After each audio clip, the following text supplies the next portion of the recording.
자유우파 우리 동지 여러분 정말 고생 많으시죠. 아울러 국힘의 당원 여러분들도 다들 뭐 같은 마음으로 마음을 많이 쓰고 계실 줄로 압니다. 어제까지 어제까지 11일까지는 우리가 이제 각종 뉴스나 일반 유튜브나 여러 가지 소식통을 통해서 이제 윤석열 대통령이 그냥 물러나진 못하겠다. 그리고 뭐 국힘에 계속 의존할 수는 없다. 이렇게 해서 탄핵의 길로 가겠다. 그럼 탄핵을 신청하진 않지만 14일 날 민주당이 발의한 그 탄핵안에 개망둥이 같은 국힘의 의원 열 몇 명이나 뭐 몇 명이 될지 모르겠습니다만 그네들이 찬성표를 던져버리면 결국은 헌법재판소로 가게 되죠. 그러면 헌법재판소에서 뭐 최장 180일, 6개월 동안 끌 수 있다고 하는데, 뭐 어떤 쪽에서는 윤석열 대통령이 과감하게 변론을 펼치면은 6개월도 갈 수 있고, 아니면 뭐 한 60일이나 90일 만에 끝날 수도 있다. 여러 가지 의견이 분분합니다만 일단 탄핵으로 가게 되면 헌법재판소로 넘어가서 대통령은 직무가 정지되고 이제 뭐 관저에서 대기하기나 뭐 이렇게 되죠.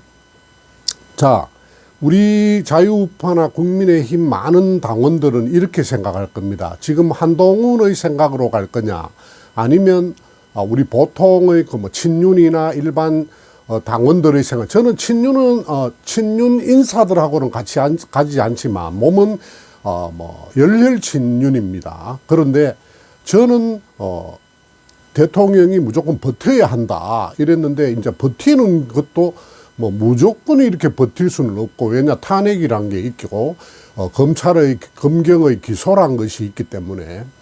자, 그러면 오늘 현재 새로운 뉴스는 이렇게 나오는 것 같습니다.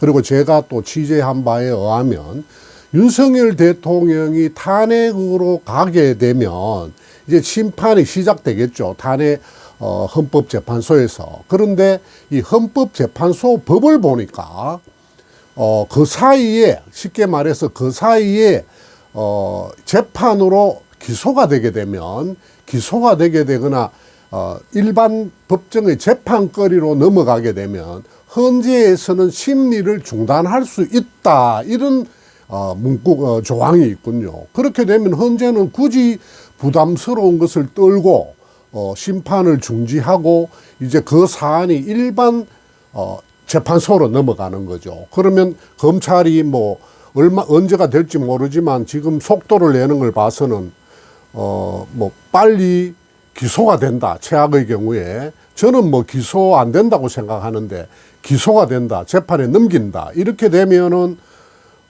윤 대통령이 직무는 그대로 살아있고, 그렇게 되면은 헌법재판소가 심리를 중단하게 되면 직무는 그대로 살아있고 일반 재판소에서 재판을 받게 된다. 그러면 구속이 돼서 재판을 받을 것이냐, 구속이 안 돼서 재판을 받을 것이냐, 이런 이제 또 의문이 생기게 됩니다. 근데 자연 이 나라의 형편이나 여러 가지 대통령의 또 여러 가지 소명 내용이 있는 걸로 봐서 과연 대통령을 지금 재판에 넘겨 유치장에 있기를 만들 거냐, 판사들이. 그런 이제 생각이 남는 거죠.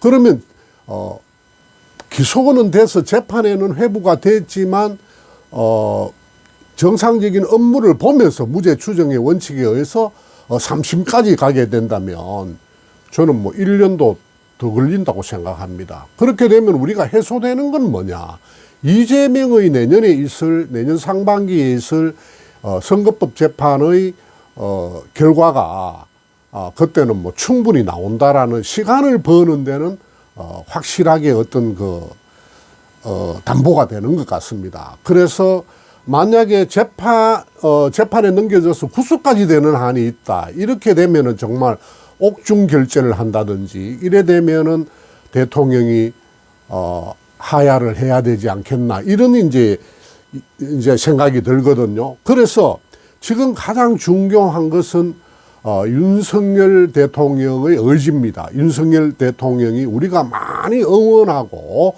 그렇게 해서 윤석열 대통령이 이재명에게 떡을 차려 밥상을 차려 안겨주는 일은 결코 안 할 것이다.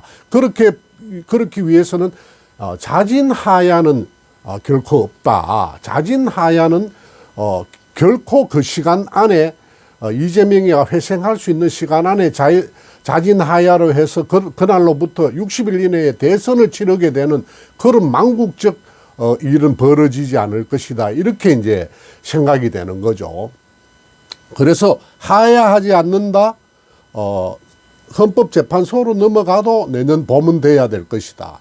헌법재판소에 넘어갔는데 기소가 되게 되면은 이제 헌법재판소도 중단하고 일반 재판으로 넘어와서 시간이 더 많이 시간을 벌 수가 있다. 우리 우파나 국힘 당원들 입장에서는요. 그렇게 생각해 볼 수가 있겠습니다. 여기서 이제 제가 아쉬운 것은 이렇게 시간을 버는 것보다는 이재명의 폐악질에 비해서는 계속되는 탄핵 의결에 국힘 의원들이 불참을 함으로써 리스크를 감수하고서라도 자신의 서울의 지역구 문제를 따져서 이 지금 자유우파를 망가뜨리는 길로 가지 말고 반란하지 말고 계속 탄핵을 중지를 시켜서 시간을 끌어가는 방법이 저는 가장 좋다 싶은데 이 국힘은 그러면 그렇지 않겠다면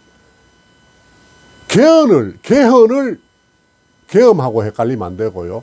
헌법 개정을 내세워서 국회를 이번에 대통령이 하야함과 동시에 우리가 국회를 자진 해산하고 다음 선거를 대통령 선거와 국회의원 선거로 맞추자. 그 다음에 개헌의 내용에 국회의원 면책특권을 삭제하고 임기를 국회의원 정수를 비례대표를 없애는 250명으로 줄이고 또 전과자는 앞으로 1범이라도 대권에는 출마할 수 없는 조항을 넣자.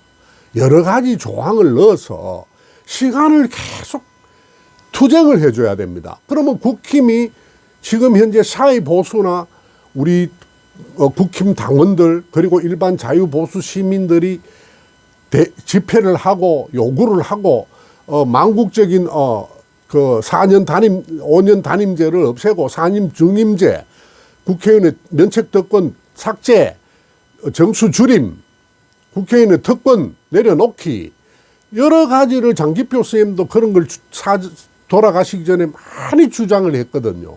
그렇게 해서 우리가 투쟁의 시간을 가져감으로써 자연적인 시간도 벌고 이래야 되는데 이 막강한 조직력을 그대로 해서 자유보수 시민들이나 국힘 당원들은 그냥 앉아서 다시 당하든 어떻게 되든 너희 국힘 의원들 정하는 대로 갈 수밖에 없는 이런 강단 없는 모습을 보여서 이 막강한 조직력을 어디다가 쓰려고 지금 이렇게 조용히 있는지 하기야 처녀가 알을 낳아도 할 말이 있다고 국힘 의원들 지금 굉장히 바쁘겠죠. 뭐 때문에 바쁩니까? 자신의 정치적 명운 생각하고 어차피 윤 대통령 안 된다 이렇게 어느 정도 선을 그어놓고 한동훈이냐 친윤이냐 지금 원내대표로 지금 다툼하고 있는 것 아닙니까 여러분? 그리고 반란하는 사람들 완전히 설득도 못하고 지금 이렇게 있는 것 아닙니까? 박근혜 대통령 때와 다를 게 뭐가 있습니까? 똑같습니다. 결과는 후폭풍은 엄청나게 강할 겁니다. 만약에 탄핵을 가서 심판을 받자 하더라도 거기 살 길이라 하더라도 국힘에서 반란을 일으켜서 탄핵을 한다. 그렇게 되면은 저는 국힘은 물리적으로 정신적으로 분당 수순으로 간다. 그리고 제2, 제3, 제4의 유승민, 김무성이를 단죄하게 될 거고요. 자기들 지역구만 생각하면 자기들 지역구에 있는 자유우파 국민은 유권자는 유권자가 아닙니까? 그렇게 생각해 볼 수가 있거든요. 그래서 강단 있는 지도자들이 이렇게 필요하구나. 이렇게 정말 중구난방이구나. 국민의 사기는 떨어지고 군대의 사기도 떨어지고, 이렇게 되어 있다고요. 자, 여기에서 하나 포인트가 이제 부정선거 뭐 포렌식 작업이 서울에 좀 깊숙이 있는 사람 얘기로는 지금 포렌식이 거의 끝났다. 뭐 이렇게 여러 가지 얘기가 나오고 있는데요. 이 점에 대한 것은 만약에 그게 사실이라면 뭐 윤석열 대통령의 회생은 말할 것도 없고 새로운 뭐 나라가 지금 뭐 정변이 일어나는 갑진년 정변이 일어나는 날이 되겠죠. 연말을 앞두고라도. 그래서 뭐 이런 문제는 국제적인 문제, 뭐 트럼프 대통령, 미국 뭐 정부와도 뭐 문제가 될 만한 일이다. 뭐 여러 가지가 있는데 그것이 정령사실이라면 뭐 더 말할 필요가 없고요.